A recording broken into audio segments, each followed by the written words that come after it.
ಏನಪ್ಪ ಮೈದ್ನ ಈ ಮೇಡಮ್ ಗೀಡಮ್ ಅಂತ ಕರೆಯೋ ಬದಲು ಬಾಯಿ ತುಂಬ ಅದಕ್ಕೆ ಅಂತ ಕರಿಬಾರ್ದಾ?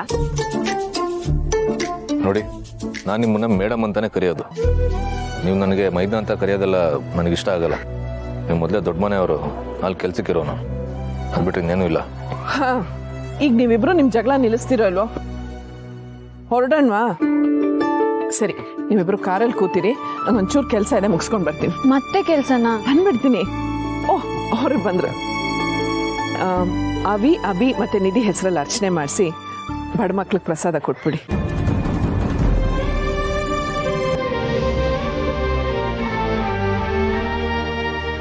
ಏ ಪಾಪು, ನಿಂತ್ಕೋ ನಿಂತ್ಕೋ. ತಗೊಳ್ಳೋ, ಬಾ ಕೊಡು. ನಾನು ಕೊಡೋದ? ಕೊಡು.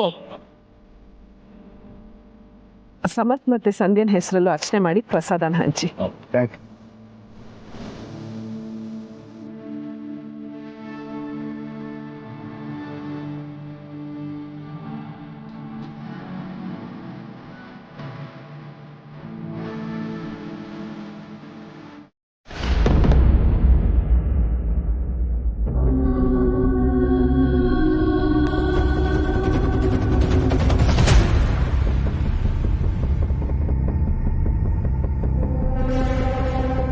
ಎದ್ದೇಳು ಮೇಲೆ, ಎದ್ದೇಳು ಒಂದೇ.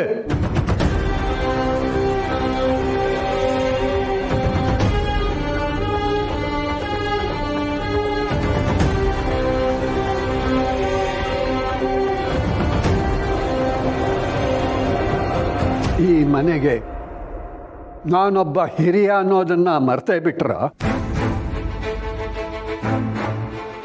ಈ ಮನೆ ವಿಷಯದ ಬಗ್ಗೆ ತಪ್ಪಾಗಲಿ ಒಪ್ಪಾಗಲಿ ಅದನ್ನ ಹೇಳಲೇಬೇಕು ಅಂತ ನಿಮಗೆ ಅನ್ನಿಸ್ಲಿಲ್ವ?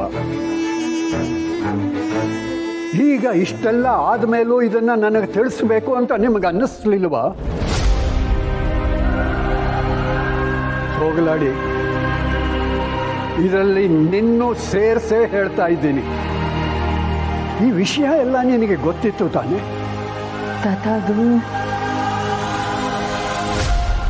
ಈಗೇನು ನೆಪಗಳನ್ನು ಹೇಳೋದಕ್ಕೆ ಬರಬೇಡಿ.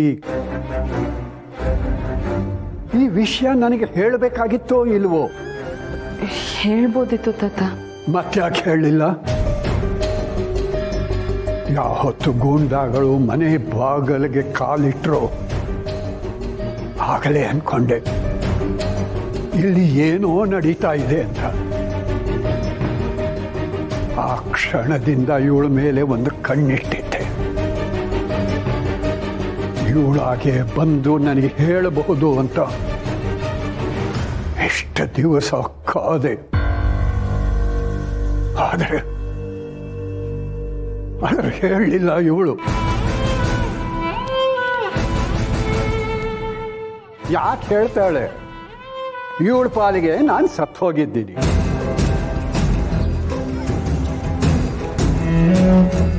ನಾನು ಸತ್ತು ಹೋಗಿದ್ದೀನಿ ಅಂತ ಡೆತ್ ಸರ್ಟಿಫಿಕೇಟು ಮಾಡಿಸಿದ್ದಾಳೆ. ಅಂದಮೇಲೆ ಸತ್ತವನಿಗೆ ಹೇಳಿ ಏನು ಪ್ರಯೋಜನ? ತಾತ, ಹಾಗೆಲ್ಲ ಮಾತಾಡಬೇಡ. ನನ್ನಿಂದ ತಪ್ಪಾಗಿದೆ ನಿಜ. ಬೇಕಿದ್ರೆ ನನ್ನ ತಪ್ಪಿಗೆ ಏನು ಬೇಕಾದರೂ ಶಿಕ್ಷೆ ಕೊಡು, ನಾನು ಅನುಭವಿಸ್ತೀನಿ. ಹೊಡಿ ಬಡಿ, ಬೇಕಿದ್ರೆ ನನ್ನ ಸಾಯಿಸ್ಬಿಡು. ಹೌದು, ನನ್ನಂತ ಪಾಪಿ ಬದುಕಿರ್ಬಾರ್ದು. ನಿಮಗೂ ಸುಳ್ಳು ಹೇಳ್ದೆ, ಅಮ್ಮಂಗೂ ಮೋಸ ಮಾಡಿದೆ, ಏನೇನೆಲ್ಲ ನಾಟಕ ಮಾಡಿ ನಿಮ್ ಮನಸ್ಸಿಗೆಲ್ಲ ನೋವು ಕೊಟ್ಟೆ.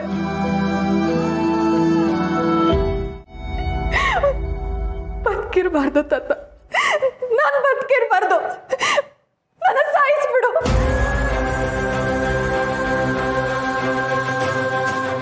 ನಿನ್ನನ್ನು ಸಾಯಿಸೋ ಅಷ್ಟು ನೀಚ ಅಲ್ಲ ಈ ಮುದುಕೋ.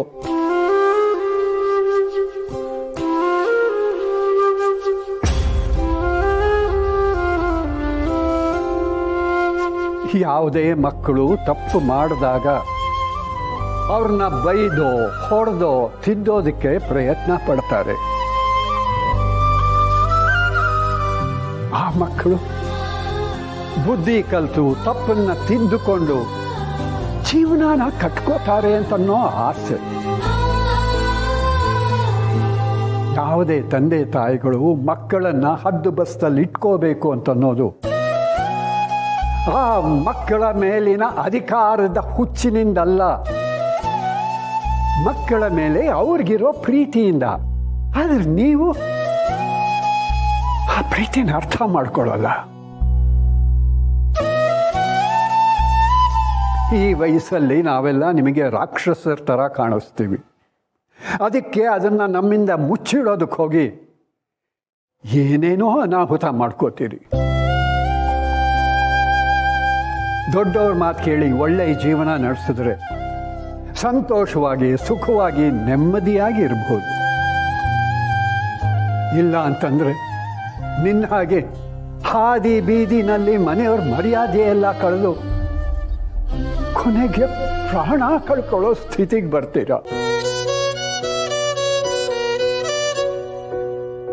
ಪ್ರಾಣಕ್ಕಿಂತ ಹೆಚ್ಚಾಗಿ ಪ್ರೀತಿಸೋ ನಮ್ಮ ಮಕ್ಕಳೇ ನಮ್ಮ ಕಣ್ಣ ಮುಂದೆನೆ ಸಾಯ್ತೀವಿ ಅಂತಂದಾಗ ನಮಗೆ ಬದುಕಬೇಕು ಅಂತ ಅನ್ಸುತ್ತಾ?